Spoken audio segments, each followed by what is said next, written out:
Courtney dagi Mumbai tong thainok sabai sikrok khlaijak mani koktuma kasoi faika Patimung Koila shahar Bongaum Ausayo Koktumani bisinte Saiman Kha Akel Ali Mungwe Khoroksa Borok Amsani Khoroksa Borokni thani jaga thai paina rokmani koktuma phiaba a jaga thai phalnai thithangmani yagulo busla phai damrok mungrmani koktuma Akel Ali no baithako kurto dorbar rmani yagulo Courtney dagi Mumbai tong thainok sabai sikrok khlai rejakha Patimung Koila shahar Bongaum Amsayo Patimung norogoi nukjaka khakamong asalo nokhok sabai sikrop khlai rejak mani bai Akel Ali ni nukhungni bororok jungjalo kolani ni nangkha baithako hakotorni lukurokni biskango বিচার সানকা Akel Ali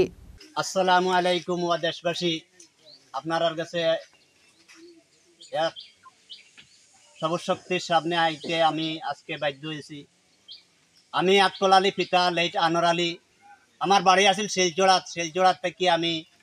পাড়ে আছিল এখানে আমি বিবাহ করার পরে চিন্তা করলাম ছেলে মেয়ে যদি পাই তাহলে এখান থেকে আমি পড়াশোনা করতাম না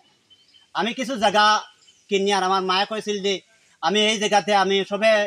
মানুষের মুখ দেখে সকালবেলা আর আমি শিয়াল বান্দরের মুখ দেখে খান্দে এই কথাটা মনে আমার দুঃখ লাগিয়ে আমি এই জায়গাটা কিনতাম চাইছি না তাইনের ফুলা অ্যাক্সিডেন্ট হওয়ার পরে আমার এই যে বাবা আমারে সাহায্য কর আমার ছেলেটা বাঁচাই তাইনে দুইটা সংসার করতে প্রথম সংসারের ছেলে তাইনে কি আলাদা হয়ে গেছে লাস্টের সংসার নিয়ে তাই জীবনযাপন করছে করার পরে তাইনে এক পাওয়ার জায়গার দাম দিছি প্লাস রাস্তা 2 হাত এরপরে কইলাম চাচা 2 হাতে যদি একজন মানুষ চলাচল যায় না আমার আর এক হাত রাস্তা দিয়ে আমি আবদার রাখতে কইলা তাইনে কইলা যে আমি এক হাত তো দিতাম না তুমি এক খাস করো এক হাত দিয়া দিমু তুমি আর এক পাওয়ার দাম আমার দিয়া দাও আমি একসাথে দিয়ে আমার ওয়াটার নিয়ে আমি সেল পারমিশন নিয়ে তোমারে আমি সাব রেজিস্টার করে আমি তোমারে চিহ্নিত করে দিয়া দিই যাই হোক আমি পরে আরেক পাওয়ার দাম দিয়া দিলাম তাইনে রাস্তা দিছে ওই আমাদের বড়খোলা পুরাতন মসজিদের বারিন্দার পিলার ডাকে বিক্রি করিয়া নিয়ে তাই জীবিত অবস্থায় মারিয়া দিয়া গেছে আপনারা দেখবেন দেশবাসী হইয়া আমার অনুরোধ আমার দুর্ভাগ্য লাস্টের যে পাওয়াটা তো দিল না দেওয়ার পরে প্রথম সংসারের ছেলে মসদ্দর আলী তাইন বাবার লগে তাইন কোনোদিন আর বোনা পাচ্ছিল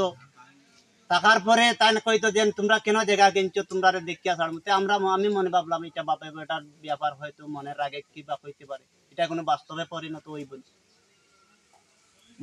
তার বাবা মারা যাওয়ার হঠাৎ করে গলাতে রোগ হয়ে মারা যাওয়ার পরে কিছুদিন পরে দেখা যায় মাননীয় আদালতে মামলা আমার বাড়িতে নোটিশ আমি কোনোদিন এটা মামলা সামলা করি নাই নোটিশ আওয়ার পরে জিজ্ঞাসা করলাম ভাই এই কি নোটিশ কইল না আমার জায়গাটা আমি বুঝতাম